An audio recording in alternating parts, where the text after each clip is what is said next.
Great. Well, thank you. I am Dr. Paul Newton here, and we're here to share the top three job seeker expectations leaders must address in today's labor market. Jump to the next slide, Ed. So our promise today is to tell you about what you can expect from the labor market. But today's job seekers are shopping for jobs. But is your company offering positions that they want to buy? What you can do is attract the right talent to fill your open positions when you make sure that your candidate experience meets their expectations. So that's an interesting one, isn't it? That the people out there, they're shopping for their jobs, and nowadays you have to market to them. And that's exactly what we're going to talk about. So let's get into what the topics are. So this is for you if your job postings don't seem to be pulling in the pool of candidates that you'd like. You've got great opportunities, but no one knows about them. And finally, you want to create the perfect job posting that attracts the right person for the right role. So what are we going to cover? Well, first of all, why are we hosting this webinar series? Well, for the year 2023, Ed and I decided that we were going to do a webinar every month just on topics around recruiting and attracting talent because the world's really changed, right? It's a whole different game out there trying to get the right people into your company so you can grow, and it's really posing a big challenge. So why is this a good thing to attend? Well, first of all, it's free. We're just doing it to generate content, and we wanted to put some good information out there. Secondly, we want to make a difference in the quality of workplaces because, I mean, for a long time, just personally, I've thought that the way that employment works and the way that the exchange of all sorts of things, time and energy for money, has been working in a culture, it's a little bit off. And I think we're seeing a big reset at this time. And a really nice thing to do is treat your employees well. So this is something we want to put more out about. And finally, we enjoy seeing employers and employees thrive because that's the way it really should be. So next slide, please. And next month, our webinar is going to be why today's top talent expects a curated candidate experience. And that's April 26th at noon.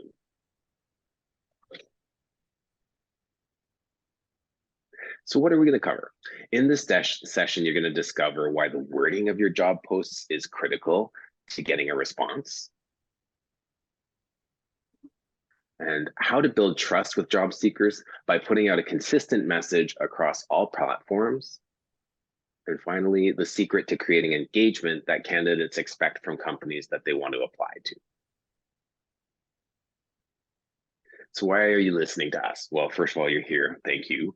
And let me tell you a little bit about us. I first met the other guy here, Ed Crow. He actually reached out to me on a webinar that I was speaking on, but I found out a lot about him by working on his book because I've been a ghostwriter for about 10 years, but before that I was a chiropractor, and my specialty was just listening to people's stories and finding out about why they're happy, why they're not happy, and why they hurt. And what I did over the last 25 years is just found out that how when people are out of sync with their workplaces or aren't where they're really supposed to be in life, it causes stress and pain. And so I was always coaching people on how to get the most out of where they're at and how to make things happy for them. And so I transitioned out of working with people's aches and pains in their bodies and started working with coaching them and on understanding and helping workplaces. And that's how I connected with Ed. And I'll just let Ed tell us a little bit about his background because he's quite an interesting fella. Thanks, Paul. Hey, everyone. Good afternoon. If you're on the East Coast, it's afternoon. On the West Coast, still morning. My name is Ed Crow. I am a talent transformation expert, and I work with organizations on developing their talent in-house, but also cultivating the right talent and the right messages to draw talent to them. And that's what makes Paul and I such great partners in crime here, is that he knows how to draw the stories out of people to help them tell their story to the masses. And then I help put it in action inside the walls of the business. And so That's the knowledge that you're getting in the next hour and throughout this webinar series is the things that we've helped clients do and what works, especially in this tight labor market, because it is all about marketing. And you're going to hear a lot about in this webinar about the role that marketing really plays in your talent acquisition piece. Great. Thanks, Ed. And I'll be helping you to understand the importance of brand storytelling and your corporate brand and your recruitment brand story in attracting the right talent. So let's talk about rethinking recruiting, because I mean, since the pandemic, definitely, but leading up to the pandemic, it was shifting a lot.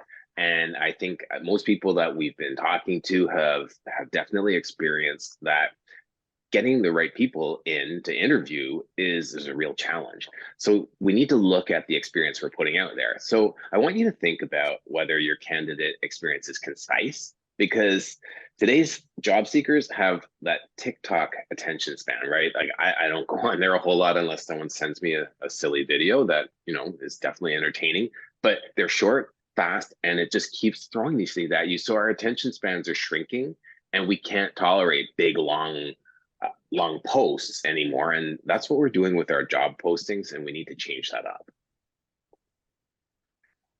And is your candidate experience consistent? So another thing with the internet and all the stuff coming at us online is that trust in brands is hard to build and easy to lose. So if you are inconsistent, it makes people lose trust in you. So consistency is key across all your platforms. And what's neat is Paul's going to talk a little bit later on a great corporate example of a company that does this consistency well. And then finally, we want to be engaging. And candidates expect an interactive process every single step of the way, which is different than what we've been used to, because we're used to just putting out a job posting and getting a whole slew of applicants, and we didn't have to talk to anyone unless we liked them. But now we have to interact with everyone. So here's So the this is, I'll pass it to you, Ed. Go ahead. So here's the thing. If you heard something in those three boxes that Paul just presented, right? People want an experience. Take a look at the pictures I've chosen for this slide, right? And when you look at them, all of these people are sharing an experience. You know, up here in the top left, we've got a selfie, a lady's happy. We got a guy who's like at a lake, looks like maybe he's hiking. Got a lady with her dog and she's happy. Girl after my own heart here, having her ice cream, love my ice cream. You know, guy again, maybe a traveler, a couple who's done one of the color races. These are experiences, right? And they're sharing them with the world. And this is a key concept to understand right now, because especially millennials and now Gen Z, they're the ones coming into the workforce now, Gen Z. They're used to using the internet for experiences. They're not used to, nor do they want to just read about something. They want the short video that Paul just talked about. They want the TikTok. They're really not on Twitter, but those of us who remember the early days of Twitter, we used to say, oh, you got a Twitter mentality, right? You know, whatever it was, 30 characters or less or something like that, right? You had to get that out. You had to get your message short and sweet. And so if you think about how you use social media today, you know, if you're on Facebook or TikTok or Instagram or whatever, you're probably sharing out the things you're doing, whether they be fun things, things you're seeing on vacation. My cousin is in Israel right now, visiting the Holy Land. And every night she does a data dump. And it's great to see the experiences that she's having. And you can almost feel like you're there with her, right? And so that whole mentality of wanting to experience life through other people is now, we're seeing it come through into the world of employment. People don't just want to read a job posting and say, oh yeah, seems like a cool place to work. They want to know it's a cool place to work. So they're going to seek out information online that will tell them what their experience is going to be like in your company. And they want to know this even before they apply. And that's why we're going to continue this discussion next month on the curated candidate experience. We've got to think about what people really want out of that experience of even applying to you, not just their work experience. And so today's webinar is going to have an underlying theme of experience. What are we driving for our candidates and what are we driving for our employees? Because those two things are not uniquely separate, right? So if we're giving our people a good experience, we can talk about that to our candidates. If we're giving our candidates a great experience and then they come in and they find out the employment experience stinks, we've sold them a bag of rotten apples and they're going to leave. And then they're going to tell everyone that that's what we do.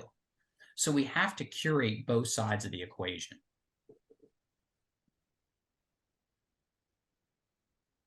Freeze. There we go. So let's talk briefly about the generations that are still present in the workplace.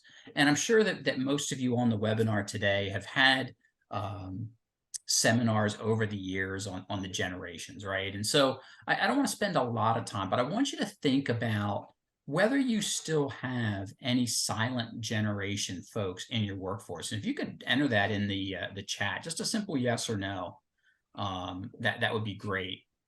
And Paul can take a look at that. But I mean, when you've got the silent generation, they want different things.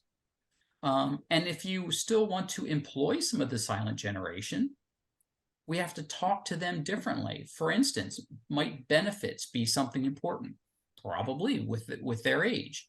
Might work flexibility be important for them? Sure. Maybe they want to travel, spend time with grandkids, that sort of thing.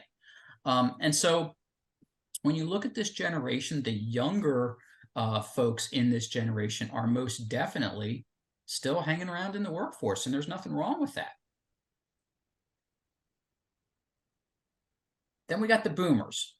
So we did see a mass exodus of boomers during the pandemic. You know, they basically said, we're fed up, we're out. And but obviously there's still quite a number of them in the workforce. And so again, what we're seeing with them is, what's their work experience like? Now, if they're in a management role and they're headed towards retirement, the boomers are saying, you know, I don't know if retirement is 100% for me. So maybe I'd just like to cut back my hours. Maybe I'm going to ease my way into retirement. And I'm seeing that in a number of my clients where some senior executives who are headed into those retirement years are saying, you know what, I'd like to cut back to 4 days a week right now. You know, and then maybe next year I'll go to 3 days and then 2 days, and then I'll hang it up. And that may be a challenge for you, but I also think it's a monster opportunity for us to have that runway, if you will, of sucking the knowledge from them so we don't lose it, especially if they've been with your organization a long time. There are also boomers who still want to hang out in the workforce, but in maybe jobs of less responsibility. You know, and so maybe if you're hiring, you know, I saw a credit union here, and I'm sure you're always looking for tellers, right? You might find retired baby boomers wanting to come back in and do that as a flexible role.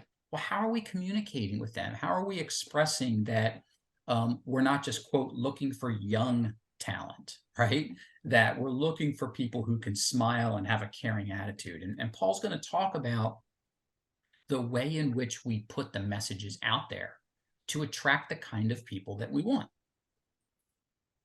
Now, Gen Xers, near and dear to my heart. Paul and I are both Xers. We love this generation because we are this generation, and you know, of course, we're the sandwich generation, right? We're in between the big boomers and the big millennials. Here's the thing with the Xers. You know, we're middle-aged and up now, but we don't feel like it, quite frankly, right? We still think we're in our 30s. We still have the energy of our 30s, and we still, as a generation, feel like we have something to prove, even though we're well into our 50s now. And so when you're looking at the experience that you want to generate amongst the Xers, you've got to cultivate this fire that the Xers still have, because we still feel like we have something to prove. And so we were born with a chip on our shoulder. We will probably retire with that chip on our shoulder. But as employers, we can harness that. And so, that 50-year-old who still feels like they have something to prove, instead of looking at them and saying, gosh, they only have 12 good years left, we could say, wow, 12 years is an eternity for an employee to stay in today's market. Why would we not want to harness that energy?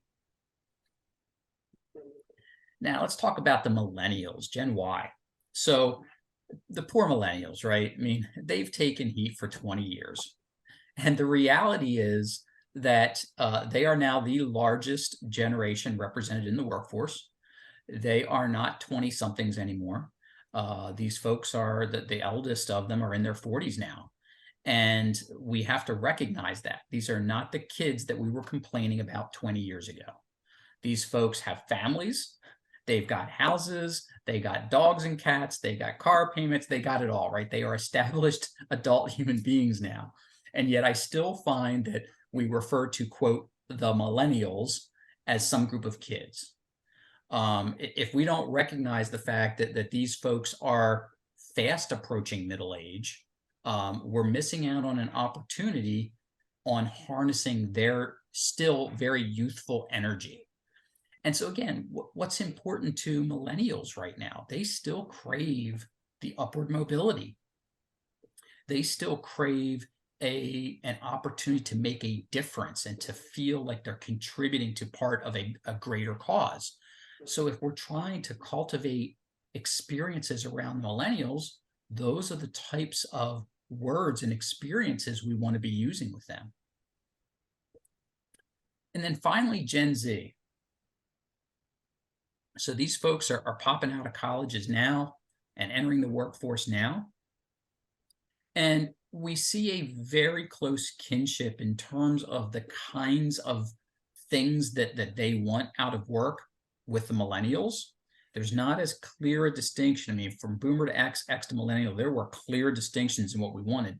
The Gen Z line is a little bit more blurred, but they are also the ones that are pushing this experience.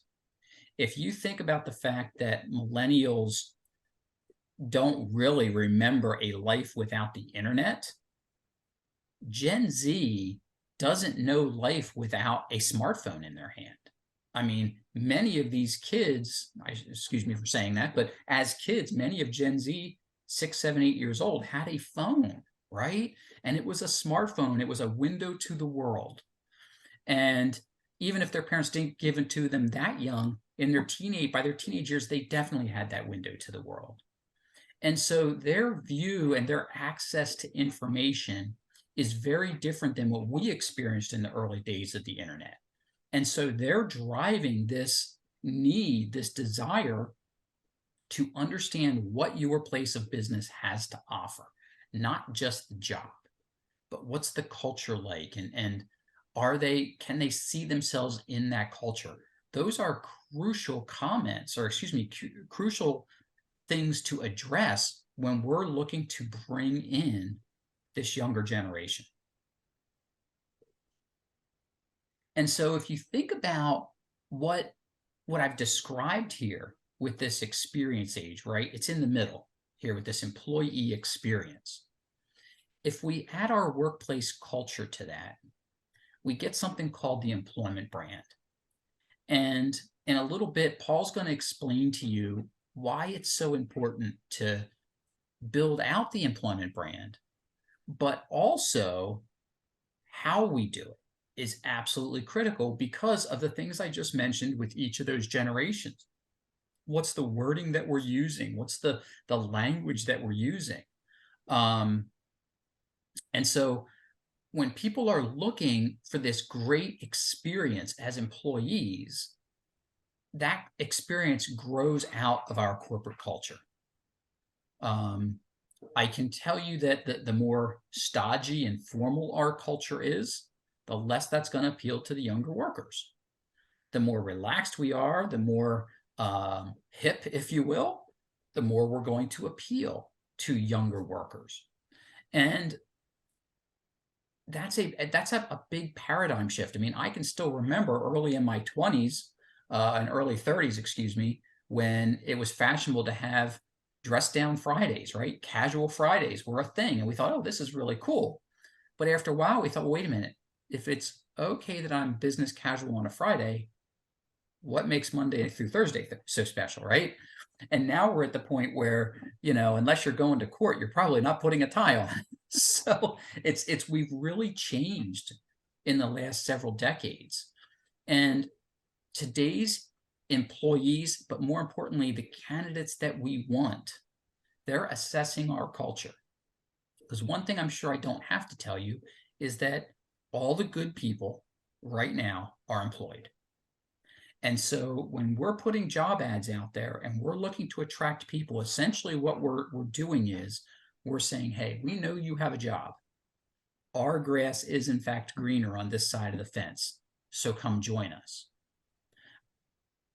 But the important thing in that message is they're not going to just take our word for it.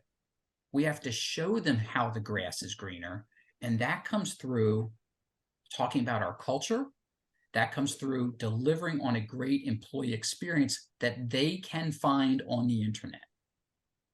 And that's what's so important. Can they find you? And that's where I'm going to hand this back to Paul, because he's going to talk about a great case study with a very well-known organization, and we'll show you how they're living their culture, how they're living their employee experience, and how that message is being driven out into the recruiting world by them. So Paul, take it away. Thanks, Ed. So before I get into this kind of case study, I'll talk to you a little bit about employment brands, because it's a relatively new concept. We all know about the brands that our companies put out to customers, right? Our business brand, and we put a lot of effort and time and money and energy into generating these, and we hear about the narrative or the brand story, what it means to be part of the company, what the company delivers on. And that's a place where I spend a lot of my time, is developing brand stories, and now employment brand stories for companies. And a company that really has done a fantastic job of getting who they are and what their principles out there to the public is Patagonia. And I guess, in more recent news, we've heard how Patagonia's founder has actually just given the company over to support the environment. And this is like a massive global company, and it really walks its talk. And that's what people are looking for now, especially with the Generation Z out there. They really are into these principles. They care about the world, because I mean, let's face it, we have not been so nice to our world, and now we're handing it off to them. And they're like, look at the mess it's in. What are we going to do about it? So this fellow, Yvon Chouinard, he has really walked his talk, and he's giving back, and he always has. Now, the brand Patagonia, they make outerwear for people that are really active and really love the spaces of the world and the beauty of the world. So this active wear allows them to go and explore and really do the things that they love in the environments and spaces of the planet that are really beautiful but are really suffering.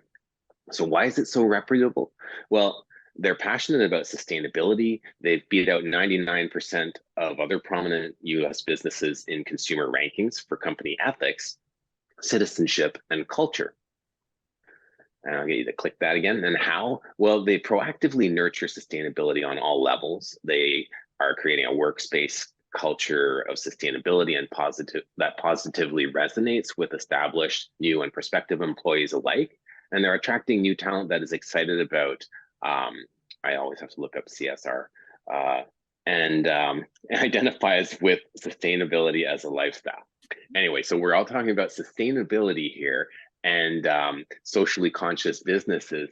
Now, Patagonia has always portrayed this, and their processes, how they actually produce their outerwear. The only actual factors that are really contributing to actually waste on the planet are their materials, like the fabrics. And we know that the fashion industry and clothing is is one of the biggest polluters on the planet. And Patagonia has done everything it can to reduce that impact. So let's go on to see how they turn this into their marketing. Well, so they market this out to the customers, and I mean, if you've ever bought anything Patagonia, it doesn't come with a cheap price tag for sure, and people still seek it out. But then if you go to their website, you also see that they're really, really socially active, and they're really into doing things that are advancing how good it is to live here on earth and changing attitudes. So you'll see the activism here on their website where they're saying democracy works when you do. And this is just part of the message and the core values that they're not only just saying they're about, but they actually go out and demonstrate. And you know what's So look at interesting, the Paul, about this one is, notice they're not taking a political side, right? We see so many corporations today entering the political fray with a position. All Patagonia is doing is saying, hey, let's get out and rock the vote, right? Get out there and make your voice heard, kind of the you do you, which is part of their vibe, right? You do you, you can hike, you can skate, you can ski, you can whatever. Um, but be out there, take care of Mother Earth. And I just think it's impressive that they're not just encouraging you to get out and vote, but they're not positioning themselves as you have to vote this party or this candidate. And I think that's important when you talk about an inclusive work environment and making people of all different types of views feel welcome in your work environment. That's a really cool point, Ed. And I think that's part of the concept is they know their like avatar, so to speak, like who they're going after, but they're certainly not they're not closing the door or making it exclusive. But that is something that companies really need to know is that there is a perfect position for, or there is a perfect person for all the different positions in your company, and you definitely want to make sure you're speaking to them. And so we definitely know that Patagonia is well aware of the people that they want to attract. Because if you're really like a couch potato sort of like disposable whatever kind of person, like you're just not even Patagonia is not on your radar, right? But when you come across their site, like they're telling you who they are. And so I really like that about this. Yeah. We'll go to the next slide. And then just this picture here, you see the spectacular vista here, and they're portraying what's possible when you get a career, or when you seek out a career at Patagonia, and they're showing who they want again. So they say we're looking for highly motivated, unconventional thinkers to join our mission. If you love big challenges, taking action, and want to help preserve the wild places where we play, see our open jobs. So their core values are really deeply reflected in this statement, and they're inviting people into their mission, which is really unique. I mean, mission and vision are usually exercises that companies sort of engage upon at the beginning because I guess you're supposed to, or that's part of the process. But how often do we see that really reflected in everything they do?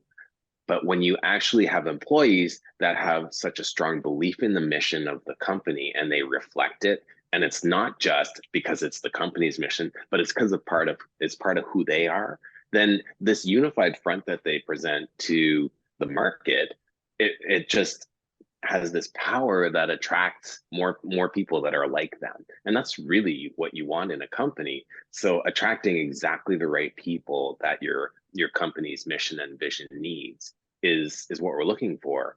And it's really not what people are doing at this moment because they're just trying to find any warm body they can get in their seats. So You let's know, look at the next slide. I think Go ahead. I think that when I look at this, it almost gives me chills. And I'm not just saying that, right? I mean, when you look at this, I mean, if you are this type of person, tell me that statement doesn't speak to you, right? If you're a true outdoorsy, and maybe you've bought their clothing already, and they're saying, hey, come help us preserve the wild places. That speaks to the younger generations. I mean, that they're targeting honestly millennials and Gen Z with that second sentence. Not that us Xers wouldn't do that, but you see what they're saying. If you want to help preserve wild places, okay, the younger generations want to be part of something bigger than they are. We know this about them. Patagonia is speaking to that because Patagonia wants to be part of something larger than they are. So what a beautiful Yeah. meshing too. I know I don't feel like I'm hardcore enough to like be part of this, but Right, it's right.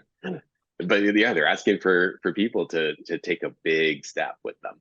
Now I'm going to read this to you, so don't bother trying to read it here. But this is the letter that shows up as soon as you click on their jobs page, right? And so they tell us we're in business to save our home planet, and we're hiring.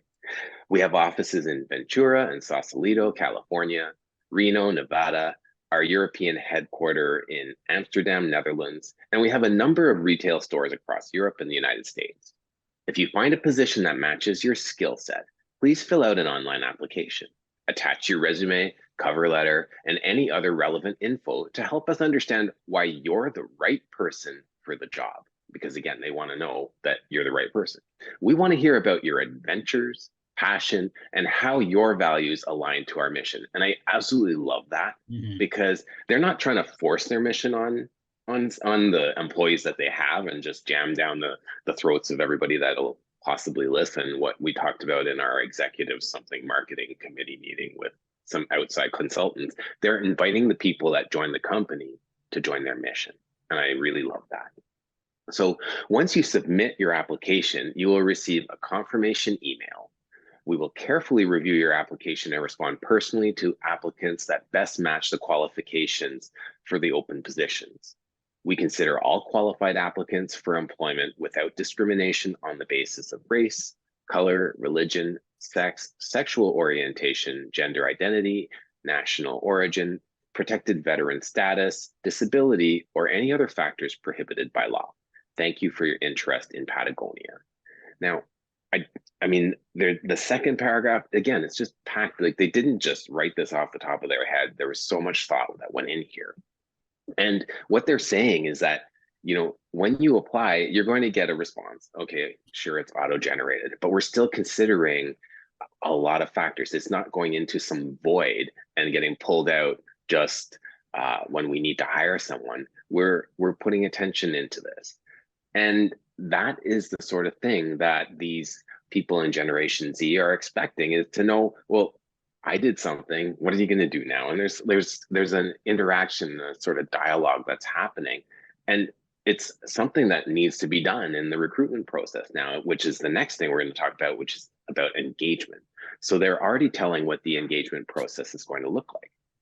So then as you continue and you scroll down on their site, you can actually search their site to see what kind of jobs are out there and find out how your skills best fit with their company. And they already invited you to, well, consider yourself first, right? What skill sets do you have to offer? What values and mission and vision do you have about this world and how you want to live in it? And then let's see if it aligns with our company. And what they did there is really interesting is all the way through this process, it's all about you, the candidate, more so than it is about us, the company. We told you about us, but we want to know about you. And in this, in the culture now, and what's happened is, from I guess, again, going back to the millennials and whatnot, like we've spent so much time parenting and telling them that they're so important and that, everything's possible and the world's all about you and what you want to do.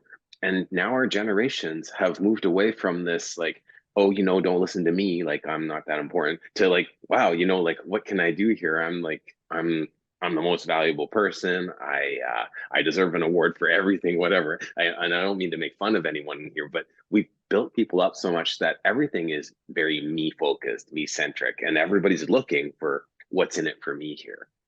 So once you figure out what your skill sets are, you can look on their job site and click through according to location, what state, what departments you want to look in, and even under more, you can see what kind of jobs are out there and the skill sets that they need, and see if it aligns with you. And then that was their website. I went to their LinkedIn page, and on their LinkedIn page, you can see where on the right side, it's like Dr. Paul, explore jobs at Patagonia that match your skills. And again, so you can see the jobs matching your skill sets. So that's LinkedIn.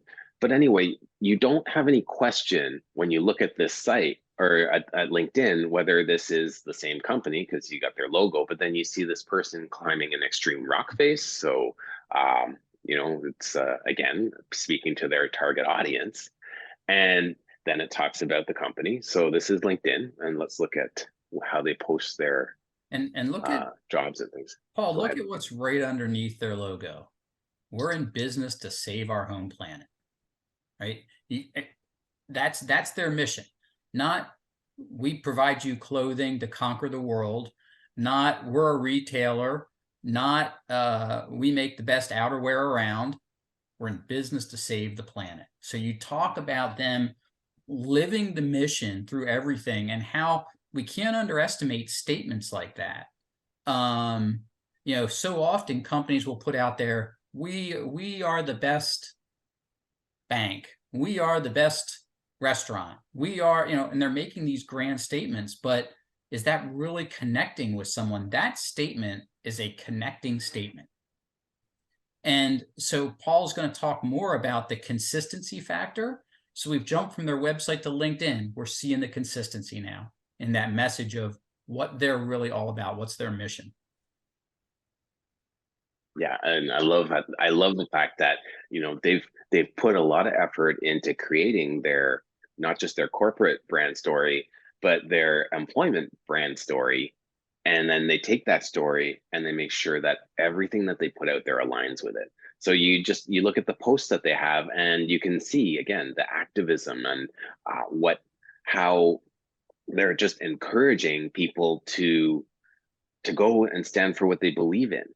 And so you can see just the type of posts that they put out there are aligned with their brand story.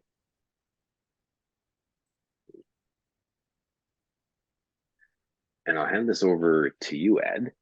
Yeah. So here's the big thing, right? You look at all that and you're all on message. The biggest question is everything that you do when it comes to your employment brand and your candidate experience mobile friendly? And most people say, "Oh yeah, IT's got that." Okay, but here's what I want to take this one step deeper. Okay, let's take a look. We got 68% of millennials are using a mobile device for their jobs, and 61% of all job applications are completed online, or excuse me, on mobile devices. Here's what I would submit to you. Take a screenshot or grab your phones real quick and take a shot of this QR code. It will take you, we'd prefer if you not do it now. We got more good stuff to talk about, but it will take you to a site where you can enter in the URLs of all of your mobile presence when it comes to your application process, your job postings. I would encourage you to do that and see how each step of the process shows up on your mobile device. When we've worked with people in live seminars on this, invariably we ask the question, how many of you believe that your postings are mobile friendly? And every hand in the room goes up, right? And then we do this exercise and people go, oh goodness, right? Like stuff's broken. And especially if you're using a third party, say like an Indeed sort of thing. I'm not dissing Indeed, but when we see that third party flip over, it creates challenges sometimes on mobile devices. And so I would say, hey, every now and then, go out to this website that this QR code will take you to, run through the entire process to see what it feels like to apply for a job online with your company. A friend of mine is an HRIS expert, and his company does a lot of research in that space.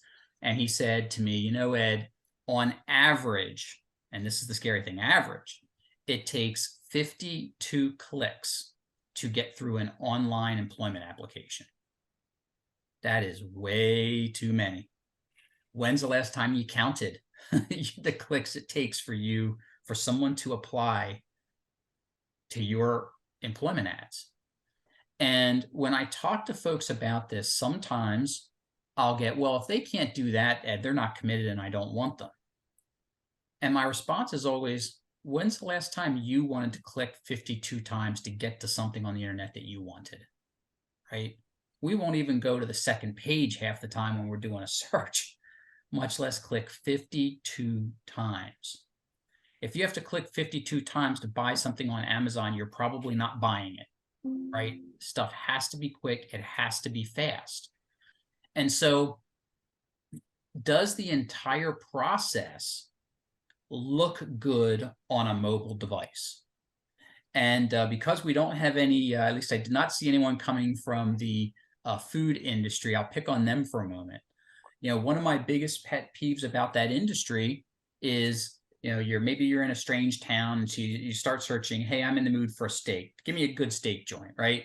And you get your list from Yelp or TripAdvisor, and so you start clicking. You say, oh, I see the ambiance, that looks good. Well, let me look at the menu. And you click menu, and my experience is about 8 times out of 10, it's a snapshot of the menu that you can't blow up on your phone. Well, now how do I know if I want to eat there? Yeah, I know you're a steakhouse, but what kind of cocktails do you have? What kind of size do you have? I'm a sweet tooth. I want to know what kind of desserts you got, right? So if I can't see all that, then that's already impacting the experience I have as a potential customer, okay? It doesn't take a logic leap for us to look at that in the same way from an employment perspective. If I can't get the information I want about you, it may very well keep me from applying to your position. I had a client, or have a client, who was expressing concern to me a little while back about the fact that they weren't getting applications in. And so I went out there. They're a company where it's like a corporation. They've got several divisions. So they actually have job ads based on division.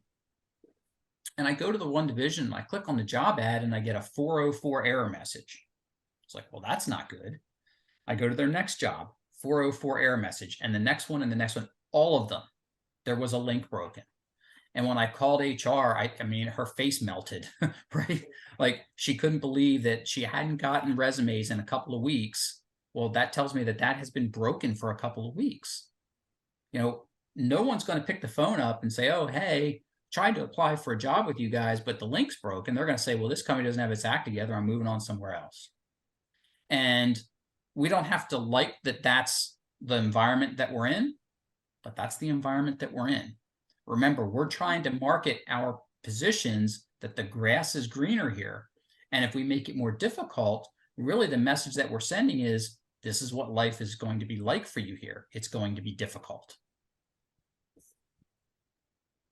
So when we come back to where we started, was this idea of, is your candidate experience concise?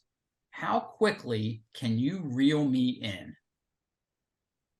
Is it going to take me 52 clicks to get to submitting my resume? Are you going to ask me to complete a really long job application and then attach my resume with all the exact same information you just had me enter? That's not a concise candidate experience. Is the job ad itself concise and to the point? Paul, what was the example that you had where someone had the really bizarre job title that we couldn't find anywhere? Do you remember that? What that job title was? Yeah, I know they were looking for a VP level person, but they called it the a capacity development officer or something like that. And it could sound like it was C-suite, and they're looking for somebody that has a lot of different skills and no time to be spending looking to figure out your job posting. So they were losing. They were hardly getting any applicants at all. Because who knows what a capacity development officer even is. So, maybe that's the fluffy, and I know we went through that phase of creating these fluffy job titles, but if you want to be found online, you got to be a little more specific, right? If it's a customer service manager, call it that. Yeah. And that's the other thing is your internal lingo. I mean, everyone in your company may understand it, but are the people out there in the job force and looking for jobs, do they understand it? You can't assume that that they're going to apply, and that's it's not an assumption people are making. It's just that we get so caught up in our company lingo that we don't think that, oh yeah, it took me a long time to learn what all those things meant, and after I got here. So that's one of the reasons that when we look at our clients' job postings and read them, I mean, I spend most of my time going over it with somebody in HR or somebody, you know, who's actually in the job, going, and what does this mean? And if you had to explain this in English to me, because I'm like, just pretend I don't understand anything in this language, like, what does that mean? Like, what are you exactly looking for? And it actually is a lot of work to get a simple statement that tells the average person. And let's think about maybe a third or fourth grader. If you're trying to explain it to a kid, how would you make them understand that? Right. So I think from the consistency standpoint, if Patagonia and that example doesn't show what you should be doing, I don't know what would, right? So that brand trust has to be reflected in everything that we're doing. The vibe on the website, the vibe on your LinkedIn, the vibe in the posts that your employees are putting out on LinkedIn. In the case of a retail establishment, the vibe that I get when I walk into your restaurant, your bank, your office, whatever it happens to be, right? What is that vibe that I feel? And is it the vibe that we've got out in the cyberspace, right? Because they should all be consistent. And when they're not, when we have that break in messaging, it basically tells people, they're not sure who they are. And if they're not sure who they are, then I'm not sure I know who they are. And I can't make a decision about whether they're right for me. And that's huge. So the consistency, I would say, some homework from this after, using the QR code and going out and checking your mobile listings is how consistent are you across all avenues? And I'm amazed, and I know, Paul, you are too at times, when we look at a company's LinkedIn profile and they haven't posted recently, there's nothing out there. Or it's something like, oh, happy St. Patrick's Day. Okay, great. What was the last thing you posted? Oh, Happy New Year. Okay, well, what are we doing, right? People are checking us out online.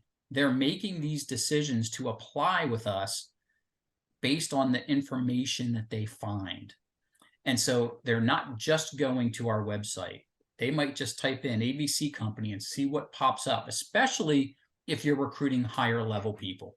They're going to do their due diligence on you, and they're going to want to see what's happening with your organization, and are you consistently on point?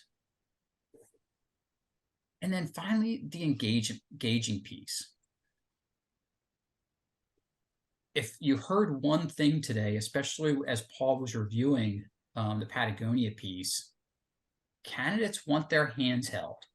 And this is a monster shift for us that are in HR, especially from what it was like 10 years ago, when we could post a job ad, get 100 resumes, and we had the cream of the crop to pick from. And again, we can bemoan the fact of what it was like 10 years ago, or we can accept the fact that this is the environment we're in now. And most experts will agree that this recession, if we're in one, or if it's coming, or whatever you happen to think there, is going to be very different. Because while we're already seeing some layoffs in the tech sector, we're not seeing that so much in the manufacturing and service sectors. And so now's the time for us to make sure that we continue to stay on point and engage our potential employees as candidates. What are we doing to develop those relationships now? And how is it interactive every step of the way? That's what's so important about this situation, is making sure that it's interactive as possible. So next month, when we talk about a curated candidate experience, we're going to drive into this third bucket here of being engaging with our candidates. What that looks like, how do we have to engage them? Where does Patagonia's example of putting their mission out there and the images that they're using and the language that they're using, how does all that come together is absolutely critical. So we said we were going to talk a lot about marketing. And if you think about it, what we've talked about today is all about marketing your positions, not unlike marketing your products or services that you offer. And so we always make an offer to folks that sit in on our sessions with us, and that's a free call with us. Perhaps there's something that you heard today you want to know more about. You want to figure out how to really implement what we've talked about today back in the office, so to speak. Snap the QR code. It'll take you to a brief little questionnaire, and it'll give you a schedule to grab some time with me and Paul. And we can talk through some challenges that you're having. Maybe there's something that we talked about today that was very, that resonates with you, and you went, oh my gosh, we're not doing that, and I don't know how. Well, we're happy to talk to you about that and give you some pointers on how you can implement some of these things. As Paul mentioned at the top of the hour, this is, it's our way of giving back to the community in terms of using the knowledge we've gained with our clients. And so we don't want folks going away saying, oh, yeah, that was a cool webinar. We listened for an hour and got some cool stuff, and then never have the opportunity to implement it. So I'll let this up here for just a split second longer. Paul, do you have anything else before we move on? If you do want some insight onto some job posts, if you send us a job posting or something that you've got live out there with the application, we'll happily review that and go through it with some comments on what you can do to make it pull better for you. Yeah, we love doing it. Seems like about every webinar we get someone who says, yeah, look at this job posting, and we're like, oh my. So but it really is a lot of fun to get to that aha moment of, how do you really convey your message? And Paul is just such a great writer. This is his area of expertise, right? How do you convey that message? I've never seen someone so good at sucking the message out of someone's brain and getting it on paper, and people go, wow, that's exactly how I think. And it's a lot of fun when we go through these sessions with folks. So I would encourage you to go ahead and book that free time with us. So what I'd like to do is turn us back to the chat and see if there are some questions. We've got a couple of minutes here before the top of the hour. What questions can we specifically answer for you, and for the good of the group here in these last couple of minutes? Anissa, you're welcome. It was good to see you in here today.